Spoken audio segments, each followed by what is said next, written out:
왕이신 그리스도 주일 이 시간 우리에게 주신 하나님의 말씀은 구약 열왕기하 21장 9절부터 12절까지입니다. 열왕기하 21장 9절 제가 읽겠습니다. 그러나 그 백성들은 이 말씀에 복종하지 않았다. 오히려 므낫세는 주님께서 이스라엘 자손의 면전에서 멸망시키신 그 이방 민족들보다 더 악한 일을 하도록 백성을 인도하였다. 그래서 주님께서는 주님의 종 예언자들을 시켜서 이렇게 말씀하셨다. 유다의 므낫세 왕이 이러한 역겨운 풍속을 따라 그 옛날 아모리 사람이 한 것보다 더 악한 일을 하고 우상을 만들어 유다로 하여금 죄를 짓도록 잘못 인도하였으므로 이스라엘의 하나님이 말한다. 내가 예루살렘과 유다에 재앙을 보내겠다. 이 재앙의 소식을 듣는 사람은 누구나 가슴이 내려앉을 것이다. 아멘. 오늘은 므낫세는 왜 그랬을까 하는 제목으로 우리 하나님 말씀을 함께 나누도록 하겠습니다. 지난주에 감사주일이어서 제가 평소보다 10분 이상 설교를 짧게 했더니 예배를 마치고 여러분들의 표정이 아주 밝으셨어요. 역시 은혜 받는 설교는 짧은 설교다 하는 생각을 다시 한번 하면서 오늘 그에 부응할지는 모르겠지만 하여튼 최대한 노력을 해보겠습니다. 2주 전에 우리 남유다의 히스기야 왕에 대한 이야기를 살펴보았습니다. 히스기야는 남유다에서 선한 왕으로 꼽히는 인물이었죠. 그 당시에는 북동쪽의 강국 아시리아의 사네립이라는 왕이 침공해서 예루살렘을 위협하던 때였습니다. 히스기야는 하나님께 의지하며 국가의 위기를 이겨냈죠. 근데 그러던 와중에 그는 병을 얻게 되지요. 히스기야는 그 병도 하나님께 기도하며 치유를 받았다고 성경은 우리에게 알려줍니다. 근데 15년이라는 기한이 정해진 삶이었습니다. 삶을 15년 연장받은 히스기야의 마음은 어땠을까요? 15년 더 살게 됐다 하고 기뻤을까요? 아니면 15년밖에 안 남았네 이렇게 생각했을까요? 여러 가지 정세를 보면 마냥 기쁘지만은 않았을 것 같습니다. 아시리아가 떠나가긴 했지만 그 위세는 여전히 대단했고요. 자신의 뒤를 이을 아들은 아직 어렸기 때문입니다. 이 히스기야는 사네립의 침공이 있었던 기원전 701년경부터 몇 년간 아마 전쟁 피해를 복구하는 것에 주력했을 거예요.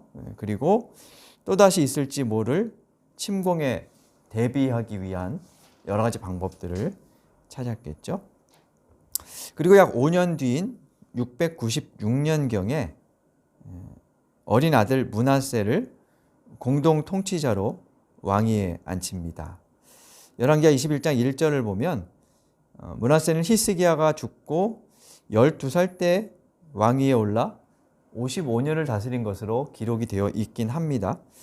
그래서 므낫세의 통치는 표에서 보시는 것처럼 기원전 686년부터 642년경 정도가 되는데요. 요거를 계산해 보면 한 44년 정도 나와요. 근데 성경에 55년이라고 돼 있으니까 이게 맞지 않죠.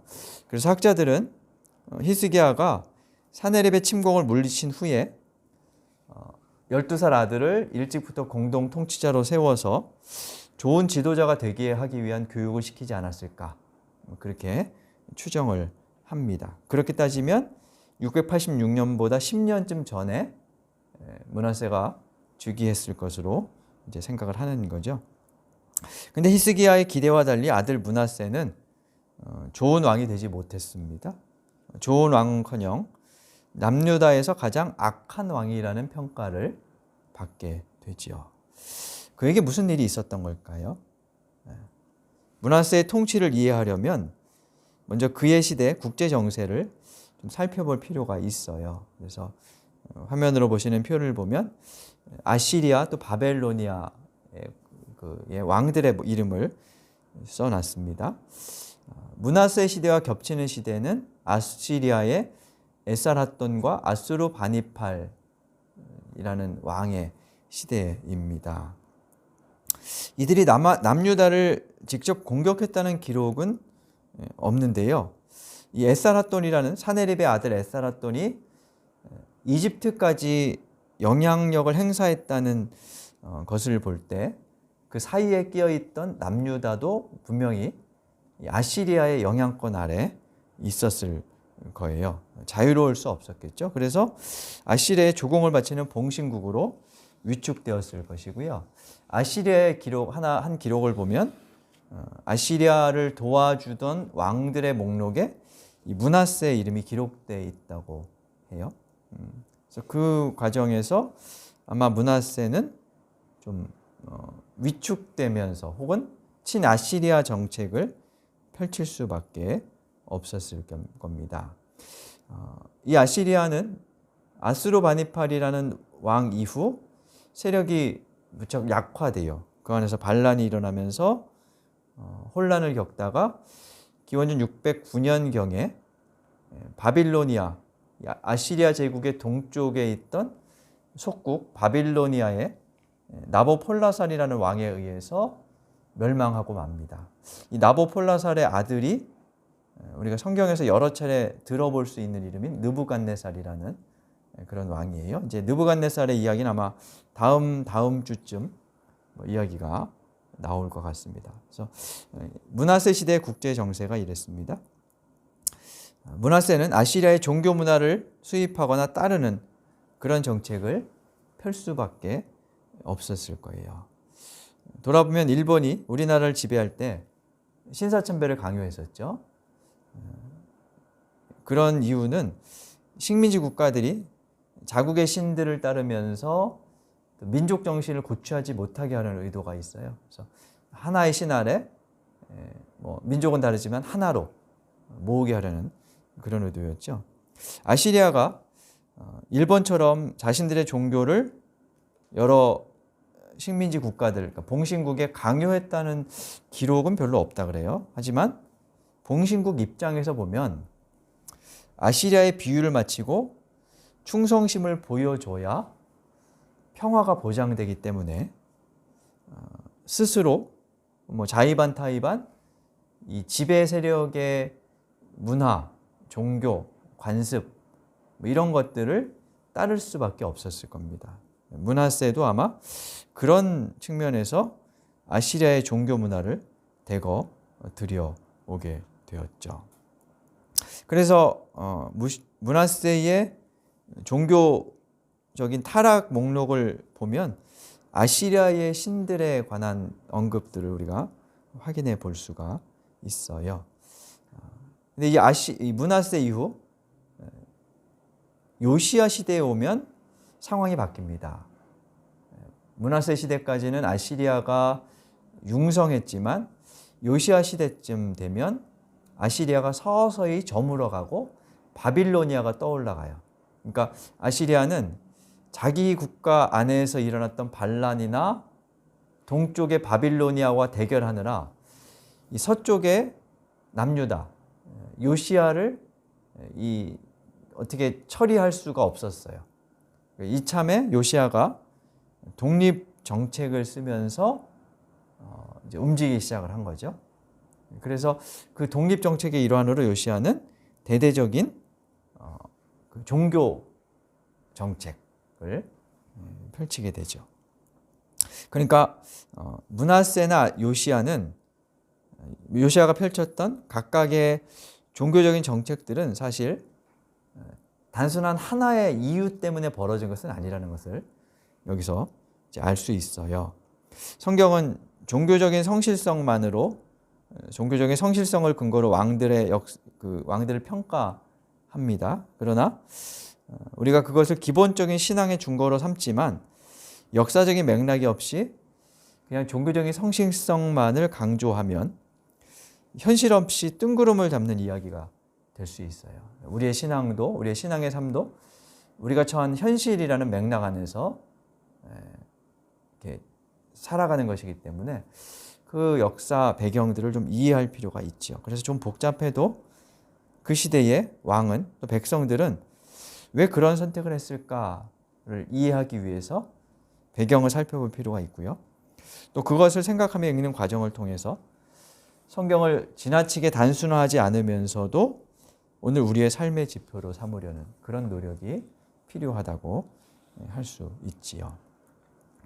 이런 과정은 아마 다음에도 다시 말씀드릴 거니까요. 넘어가서요. 열왕기하 21장에 기록된 므낫세와 아몬의 이야기를 한번 살펴보겠습니다. 히스기야의 아들 므낫세는 남부강조 전체를 통틀어서 가장 오래 통치했습니다. 그 기간이 55년이었는데요. 통치 기간이 무색하게 남유다에서 가장 악한 왕이라는 평가를 받게 됩니다. 뿐만 아니라 그는 남유다 멸망의 직접적인 원인을 제공한 왕으로 지목되기도 해요. 사실 그 히스기야 때에도 히스기야가 바벨로니아의 사절단들에게 무기 창고라 보물 창고를 보여줌으로써 이사야로부터 책망을 듣죠. 네가 멸망의 원인을 제공했다. 근데 그 다음 장 21장을 보면 므낫세에게 직접적인 이유가 있다. 이렇게 성경은 이야기를 합니다. 55년 통치 기간 동안 많은 일들이 있었겠죠. 근데 열왕기서는 오직 므낫세가 행한 종교적인 죄의 목록과 그에 따른 하나님의 심판을 21장 1절부터 18절까지 전해 줍니다. 이렇게 므낫세를 멸망의 원흉으로 지목해서 종교적인 타락상을 길게 서술하는 것은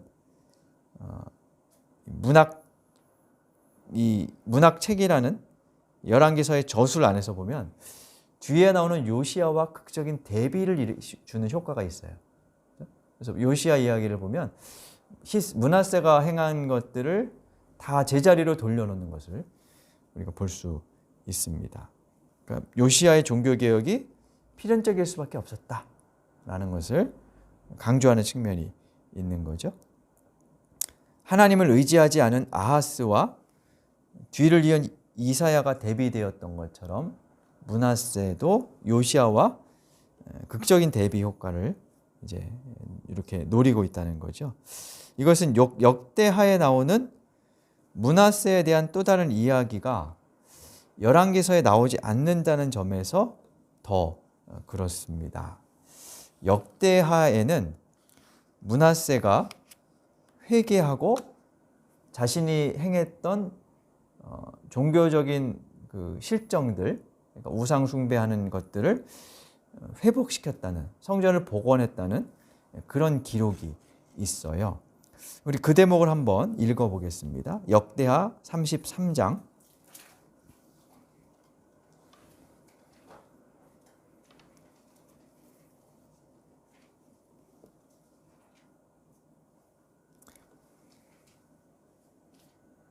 10절입니다.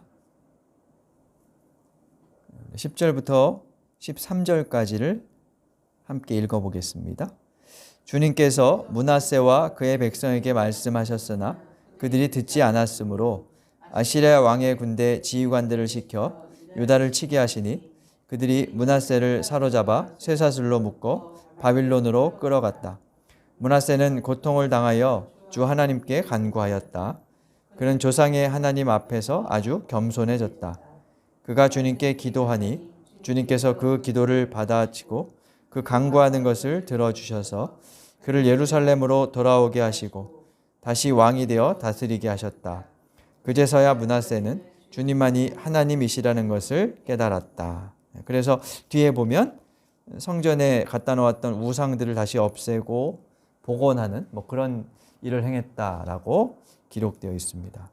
이 일이 언제 일어났는지 정확한 연대는 알 수 없지만 므낫세가 아시리아에 이렇게 좀 저항하다가 바벨론으로 끌려갔다는 내용이죠. 근데 거기에서 고통을 당하며 기도했고 하나님께서 그의 기도를 들어주셨습니다. 그래서 사면 복권되어 다시 왕이 되게 하셨는데 그 일을 계기로 므낫세는 하나님께서 주님이시라는 것을 깨닫게 되고 지금까지 저질렀던 우상 숭배 흔적을 지우고 고쳤다는 그런 이야기입니다. 이 이야기는 역대하에만 나와 있고요. 열왕기에는 기록되지 않습니다. 제가 열왕기하를 보면서 역대기랑은 비교하지 않았는데 역대기에는 열왕기서에 없는 내용들이 있거나 혹은 열왕기서에 있는 내용들이 없거나 이렇게 되어 있어요. 그렇게 서로 다른 것은 열왕기와 역대기가 보이는 신앙적인 차이, 역사를 바라보는 그리고 저술 목적이 다른 차이 때문입니다. 큰 틀에서 보면 두 책은 비슷합니다. 모두 이스라엘이 겪은 국가 멸망이라는 고난, 그것을 되짚어보고 어떻게 회복할 수 있을까의 그 목적이 있어요. 그러면서도 열왕기서는 멸망의 원인과 이유를 밝히는 것에 좀 치중합니다. 왜 망했나? 그것의 목적을 두고 있고요.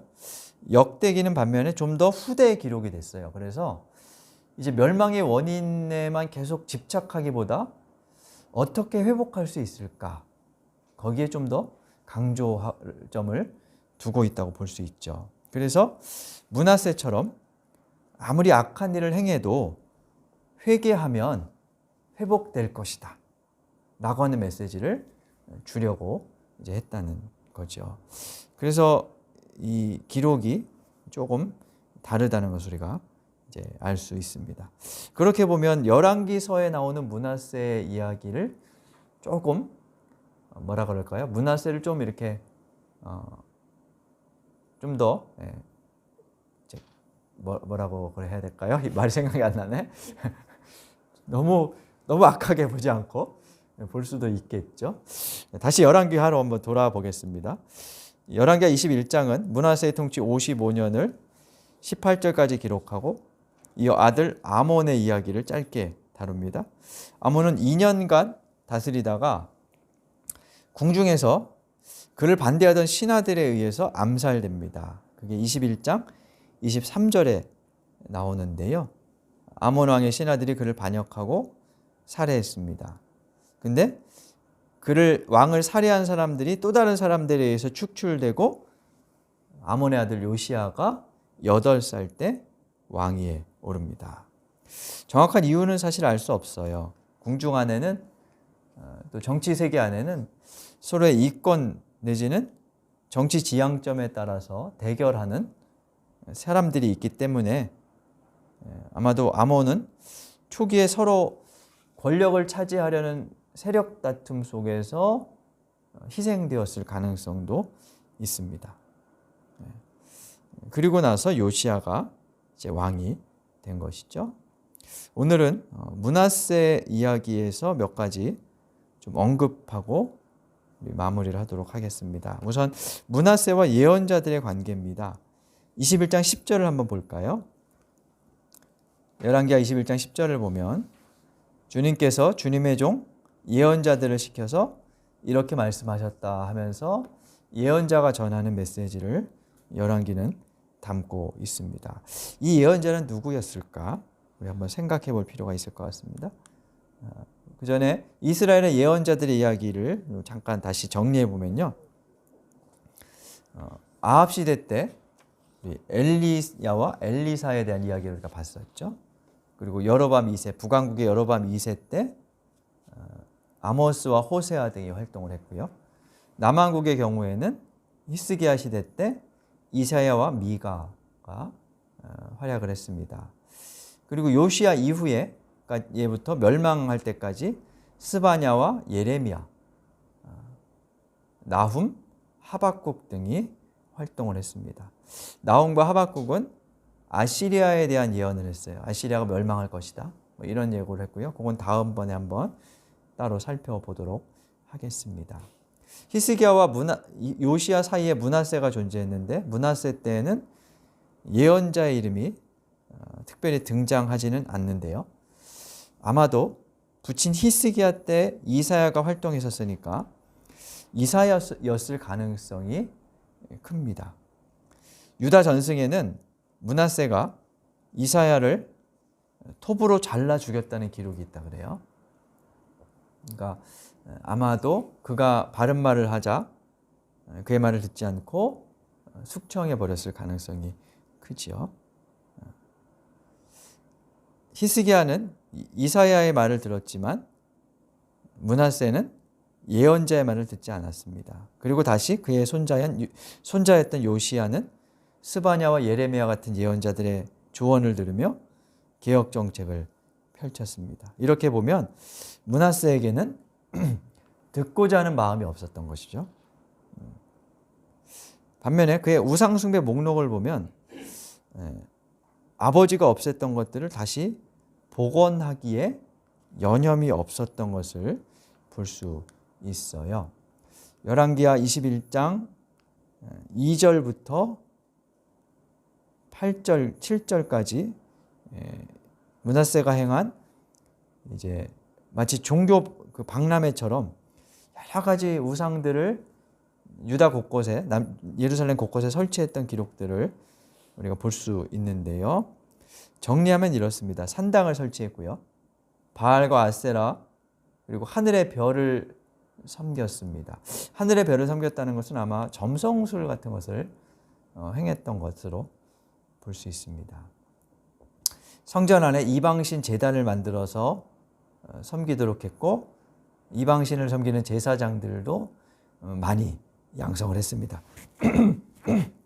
그리고 할아버지 아하스가 했던 인신 제사를 다시 복원시켰어요. 그래서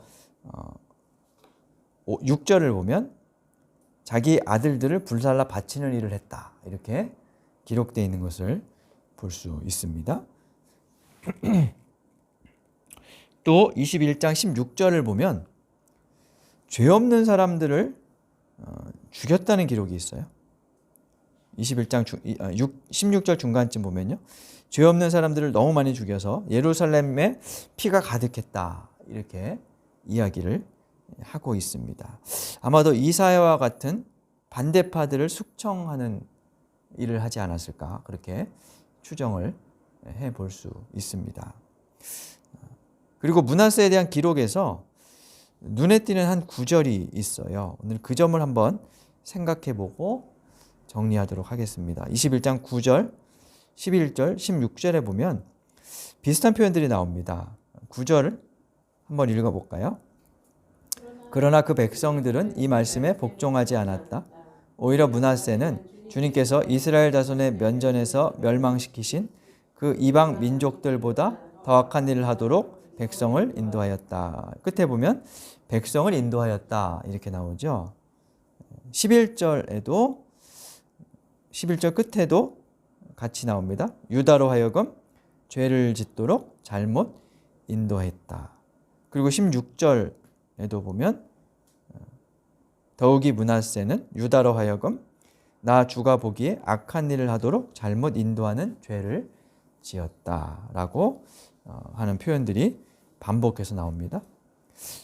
이스라엘의 왕은 하나님을 대리해서 율법의 정신에 따라 나라를 다스리는 사람들이었습니다. 그래서 백성들 안에서 국가 안에서 하나님의 뜻이 펼쳐지도록 시행하는 인도하는 그런 사람이었지요. 그 왕의 중요성을 언급하는 대목입니다. 지도자의 중요성은 사실 우리가 더 이상 말하지 않아도 모두 알고 있습니다. 한 공동체나 한 나라의 지도자들이 얼마나 중요한지를 우리는 역사를 통해서 충분히 경험했습니다. 근데 제가 여기서 질문해 보고 싶은 것은 왜 백성들은 그런 므낫세를 따랐을까 하는 점입니다. 므낫세가 이렇게 할 수밖에 없었던 이유는 당시의 국제 정세 뭐 이런 것들 때문이라고 치면 왜 백성들은 므낫세를 그대로 두고 보며 따라갔을까 하는 점입니다. 물론 반대하는 사람들도 있었겠지만 대부분이 그를 따랐던 것을 볼 때 왜냐하면 55년이나 통치하면서 지냈다는 것은 나라가 꽤 안정되고 그를 받아들였다는 거죠. 그래서 왜 이런 일이 벌어졌을까 하는 것을 우리가 한번 마지막으로 생각해 보려고 합니다. 우선 생각할 수 있는 것은 므낫세가 이사야 같은 사람들까지 죽이면서 공포 정치를 했다고도 볼 수 있어요. 백성들을 억압하고 두렵게 해서 무조건 따르도록 만들었을 수도 있겠죠. 근데 한편으로는 지도자들의 어떤 정책이 무조건 백성들에게 수용되지는 않는다는 점에서 므낫세의 정책은 백성들의 욕망과 일정 부분 맞닿은 측면이 있었다고도 볼 수 있어요. 앞서 처음에 언급했지만 므낫세의 아버지 히스기야는 어쩔 수 없이 전쟁을 준비하고 또 전쟁을 치르는 과정에서 국력을 온통 거기에 쏟아 부었을 겁니다. 우리 지난번에 히스기야의 수로 터널을 봤는데요. 그 터널을 뚫으려면 아마 여러 가지 자금과 인력이 들어갔겠죠. 그리고 히스기야가 예루살렘을 사네립으로부터 지켜내긴 했지만 기록을 보면 그 외에 대다수의 유다 성읍들은 다 점령당해 있었어요. 그런 걸 보면 히스기야는 아시리아가 물러간 후에 전쟁 피해를 복구하는 일에 에너지를 쏟아야 했을 거예요. 많은 사람들이 아마 전쟁통에 피난을 갖기도 했었고요. 그러면 어떻게 될까요? 국가 경제가 파탄되고 백성들의 삶은 어려워지겠죠. 우리도 국방 예산 편성을 이제 지금 조금 그렇진 않지만 많이 하던 시절일수록 사회복지적인 측면이라든지 이런 것들에 등한할 수밖에 없었기 때문에 아마 비슷한 과정들이 이들의 삶에도 있었을 겁니다. 그런 시대에 이제 백성들은 새로운 왕인 므낫세를 맞이합니다. 무엇을 요구했을까요? 우리 좀 편히 먹고 살게 해주십시오 라는 것을 요구했을지도 모르겠어요. 경제 회복을 요구했겠죠. 므낫세로서는 그 백성들의 요구를 어떻게 들어줄 수 있었을까 고민하다가 우선은 국가의 안정이 필요했을 겁니다. 국가를 안정시키기 위해서는 아시리아에 빌붙는 정책을 펼 수밖에 없었어요. 친아시리아 정책을 펴면 그들에게 조공을 바치는 힘든 일은 있어도 그들이 공격해오는 일은 없을 테니까 친아시리아 정책을 펼쳐서 국정의 안정을 꾀했을 겁니다. 그리고 그 국정의 안정 속에서 다른 나라들과의 국제관계나 무역을 활성화시키면서 경제를 부흥시키려고 했겠죠. 실제로 최근에 고고학적인 자료들을 찾아보면 므낫세 시대의 남한국은 상당한 발전을 이루었던 것으로 판단합니다. 히스기야 시대에 무너졌던 지역에 점령되었던 지역에서 떠났던 백성들이 므낫세 시대에 다시 유입되었고요. 인구가 많아지면서 정책들, 경제적인 활성화들이 이루어졌고 그리고 무역도 활발히 진행되었습니다. 그러면서 백성들은 이전보다 먹고 살기 좋아졌을 겁니다. 애초 가나안 우상을 섬기는 목적이 거기에 있었거든요. 경제적으로 잘 사는 것, 거기에 있었습니다. 그와 같은 백성들의 욕구와 므낫세의 통치 목적이 맞아떨어진 셈입니다. 그래서 백성들은 왕의 지도에 무조건 따라간 것이 아니라 어떻게 보면 자신들의 욕망을 실현시켜줄 왕의 지도를 받아들이고 따라갔다고 볼 수 있습니다. 안타까운 점은 그 과정에서 백성들의 성찰이 없었다는 것이겠죠. 백성들도 므낫세처럼 예언자들의 말을 듣지 않았고 므낫세의 방향, 그가 지도하는 길, 그가 가는 길이 맞는지 틀린지, 가야 할 길인지 멈춰야 할 길인지 돌아서야 할 길인지를 스스로 성찰하지 않았다고 할 수 있습니다. 그것이 므낫세 시대의 모습이었던 셈이죠. 지금 한국 사회는 어떨까요? 사회까지 생각할 것 없이 교회만 봐도 므낫세 시대의 백성들의 모습이 사실 적지 않습니다. 번영신앙, 적극적인 사고방식과 성공주의 신앙을 강조하는 강단, 그리고 그것을 성찰 없이 따르는 교인들의 모습이 그 시대와 다르지 않아 보입니다. 먹고 사는 문제를 도외시할 수는 없습니다. 매우 우리의 일상에 중요한 것이죠. 그러나 그것을 추구하는 방식은 문제가 있을 수 있어요. 그래서 우리는 므낫세의 역사를 되밟지 않기 위해서라도 성찰할 필요가 있습니다. 오늘 설교 제목을 므낫세는 왜 그랬을까로 정했지만, 그래서 우리의 질문은 사실 왜 백성들은 그런 므낫세를 따랐을까? 백성들은 왜 그랬을까가 되어야 합니다. 그 백성 중에 하나가 바로 우리들이지요. 이 질문 앞에 서서 그 백성 중에 하나인 우리는 오늘 어떻게 살아갈지를 다시 성찰하고 고민하며 하나님의 뜻을 찾아가는 우리 교회와 저와 여러분이 될 수 있기를 간절히 바랍니다. 우리 말씀을 생각하며 다짐의 기도 드리겠습니다.